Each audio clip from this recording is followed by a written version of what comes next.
Welcome back. I'm having trouble talking. I'm losing my breath. I got the hiccups, but it's gonna be. We're gonna let Pat talk as much as possible today. Whoa, this is crazy. How you doing, Pat? I'm doing great, man. How are you?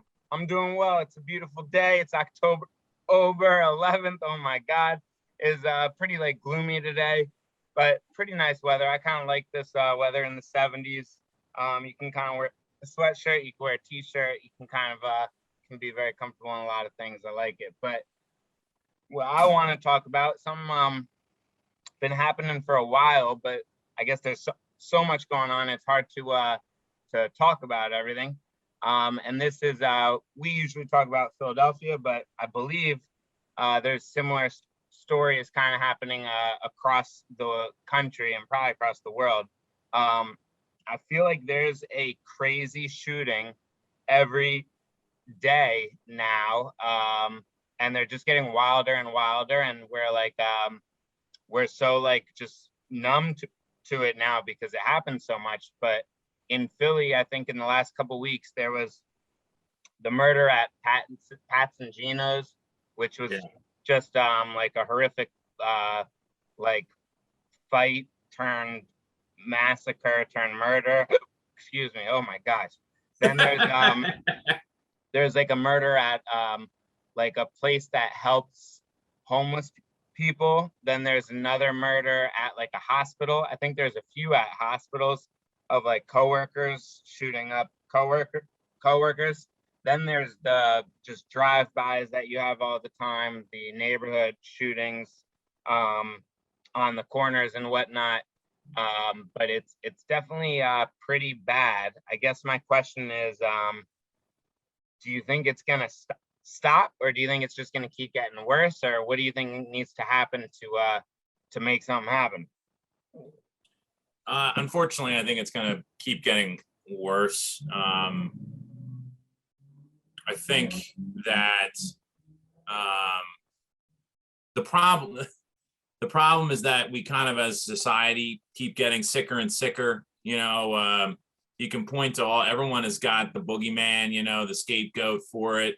The answer is obviously much more complicated than that. There's like a bunch of things all going on at once, I think, that are making the country super stressed out, frustrated, angry, and when you're stressed out and sick and angry, and you don't have access to mental health and healthcare in general, bad things are going to happen, especially when you've got either a lot of people unemployed or people that are underemployed in jobs that they hate.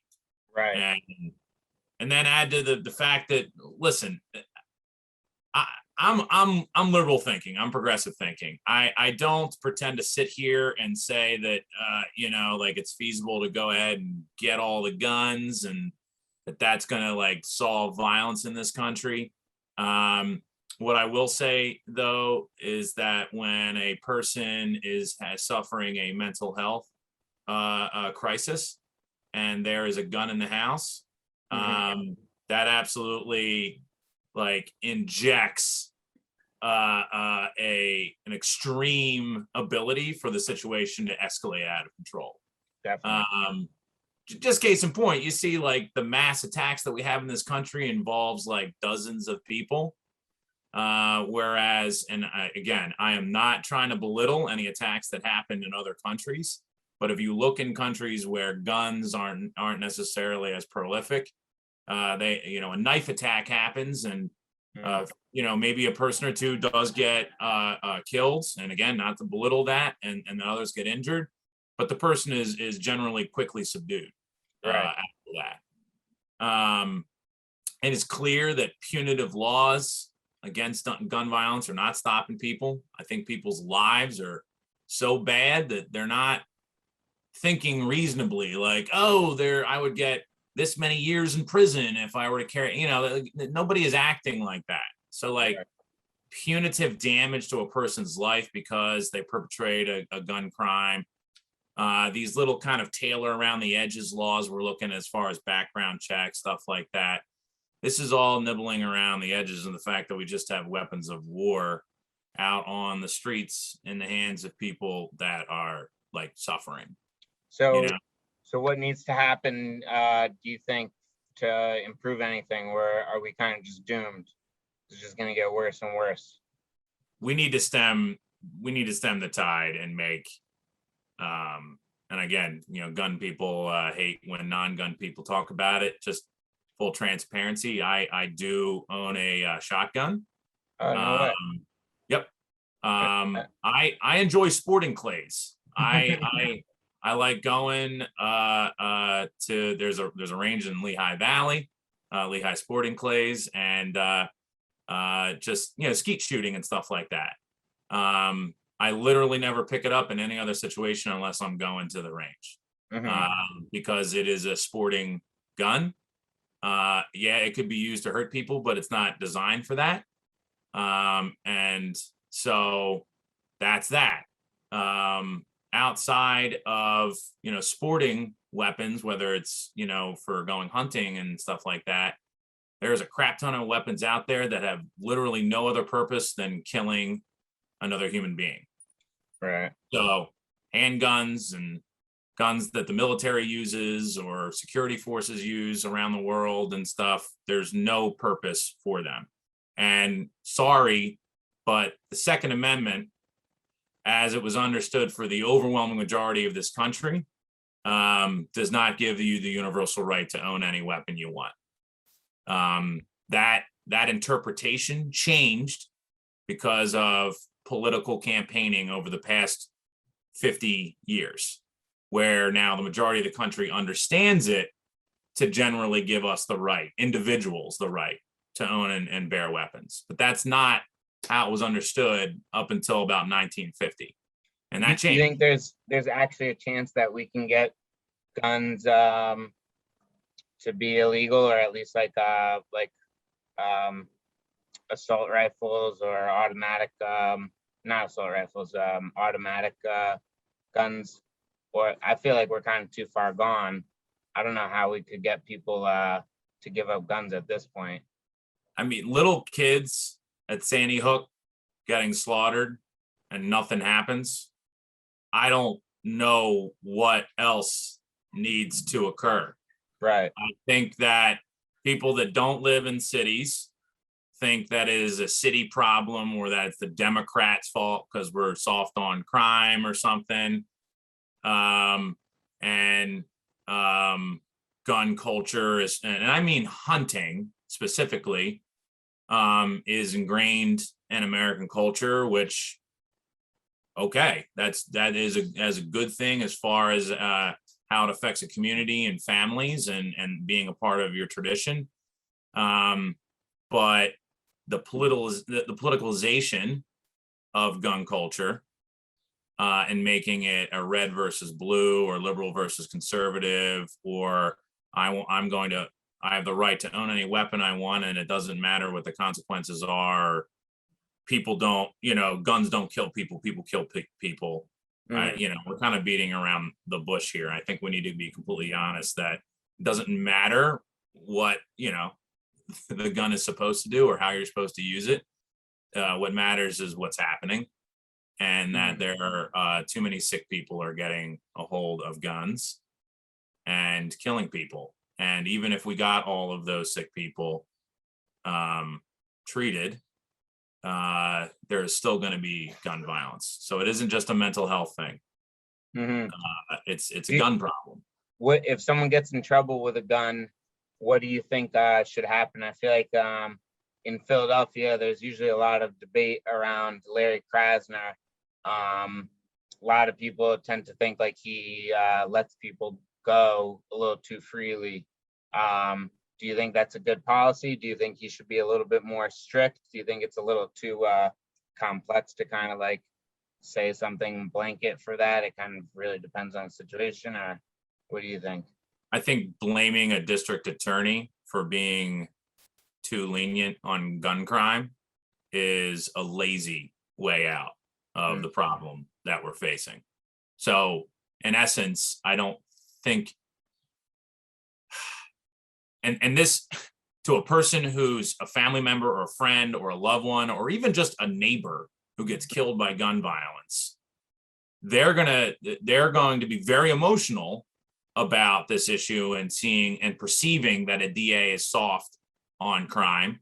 And they're going to say, screw that guy. He should be locking these people up and they shouldn't be allowed back on the street.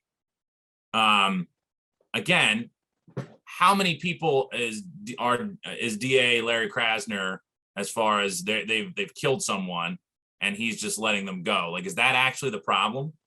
Or Right. is the problem that there are a crap ton of guns out on the street, and that as a country and a society, we continually let gun manufacturers who make guns that are branded and targeted at criminals, and that we refuse to work with gun shop owners to help target individuals who come in that are clearly trying to use them, as whether it's string purchases or not proper background checks not being brought to bear, or registries having massive holes in them as far as a person's past activities. I mean, there's all sorts of things on down the line. But in the end, it starts with the fact that manufacturers have carte blanche to make these weapons. And again, there's no purpose for them but to shoot people. And I'm sorry, but as a collector, you do not have a right to just buy and own these weapons simply because you like them. Because unfortunately, where you might just buy them and keep them in your house and you keep them safe and you are responsible, I'm not taking that away from you. What I'm saying is that for every one person out there that does that, that it has no intention of harming someone and never will and never does, there are a crap ton of people that are using those same weapons out there that are killing kids. Yeah, and I feel like regardless of what anyone's stance are, something needs to happen. I mean, maybe not like complete gun control, but like at least I think at the very least more mental health checks for gun control, because it's crazy how many people are crazy and can get a hold of guns like no problem, and people are like, yo, there was red flags for the last 15 years about that person, and then somehow they just go to a gun store and get 20 guns with thousands of ammo, and you're like, how do you do that? Yeah, doesn't make sense. And I'm willing to compromise and say that we can put systems in place and checks and balances and all this stuff. Like I'm willing to take that. We can't even get that. Yeah, no. And as a person as a person who's maybe on the extreme end of it, where I'd like to just see all of these weapons off the streets, whatever that means, whether it's buyback programs or whatever. I'm willing to compromise and be like, let's take the first step. Let's actually like something track people who are having crises over and over and over again. Domestic, domestic abusers or people that have assault, whatever, man. Like start there with background checks and limiting all sorts of stuff. But again, these are half measures, and these systems inherently are flawed because they're created by us. Yeah. And so it's not gonna nip the problem in the bud. Yeah, I mean, I feel like it's not even on like anyone's radar this year. You just like see headline every day, 2 headlines a day in Philly. Just like kids getting murdered, adults getting murdered, 5 people at once getting murdered, and I don't know when it's gonna stop. It doesn't look like it's gonna stop for a while. Yeah. It's gonna be a wild winter. And to anybody in the suburbs or rural counties who, for some whatever reason, are watching this, this is not a city problem, and it's not a city creep problem. For instance, in Bucks County, I'm working on a DA's race where some of the more conservative members of the community like to blame any kind of violence that seeps into their county as a result of creep from Philly or from Trenton, right? And that is a very easy explanation or scapegoat to find. A lot of the crime from the city is from that area. It's those people coming to the city to do crime. And I like where like people traveling and stuff like that, like that's not the issue. There is homegrown violence everywhere. Mm-hmm. And I would also caution those individuals, be careful doing stuff like that because it comes awful close to a dog whistle for race issues. Mm. And if you're thinking along those lines, that oh, these people that don't look like me or don't sound like me or don't act like me are coming from the big city and they're bringing their violent crime, remember what people look like when we see them on the news who walk into buildings and shoot people up. They Mm-hmm. look like me and you, Jer. Yeah. Invariably, they are white men who and have guns. Yeah. And so just and from there, it goes into a whole host of, it's a whole nother, I think, podcast or series of podcasts with you and I about the problems with domestic terrorism in this country. Yeah. It's not just gang violence in the cities. It is disenfranchised white men right now who are killing people. It's a little bit of everything right now. It's everything. My point is, it's every community suffers from this. I think more than I remember seeing ever, at least. I wonder if there's any statistics on it, but there's a lot more workplace violence, I feel, than I've ever seen. Of people like going in and blasting off their colleagues, which is, I think, something people have joked about for a while, but didn't actually do it. And now people are like just shooting their workers, which is wild. But yeah, you're seeing violence everywhere. Workers, gang violence, domestic terrorism, domestic violence with like couples and stuff is definitely pretty prevalent right now. It's the Gabby Petito case, like that was a famous one, but it's happening a lot. Yeah. Pretty crazy. Well, that's about it for this week on Pat and Jared. We got plenty to talk about. I was a little bit tired, but Pat, you woke me up. You got me going. I appreciate it. Sure. And I think my hiccups are gone. Seems like, so that's awesome. But thanks as always. I keep on saying it. We got to have a guest on soon. If you want to be on, please reach out. We'd love to talk to you. And as always, can I just make a plug real quick? Yeah. For anybody at home watching this, if you are ever feeling alone or you are feeling stressed out, you feel like you are on the edge, or you have a family member, a friend, or a neighbor who is suffering from mental health crises, don't worry about being invasive. Don't worry about causing trouble or making waves or invading, someone's space. Say something. Speak up. I like it. All right. Like there are people out there who can help you, that care about you and your loved ones. And there are options for you. Mm-hmm. So just remember that you are not alone. People love you and care about you. And there are other ways of solving whatever you or the people around you may be going through than violence. You could hit us up and be on the Pat and Jer show. Absolutely. No, but yeah, I like that. Good message, Pat. I definitely echo that. I think it was Mental Health Day, like yesterday. It might be Mental Health Week. Something super important, very much overlooked. And hopefully, I feel like the conversations are starting to get a little bit louder, and I think that's absolutely. A good thing. Absolutely. Well, thank you. Have a great rest of the day, great rest of the week. Love you guys. Peace.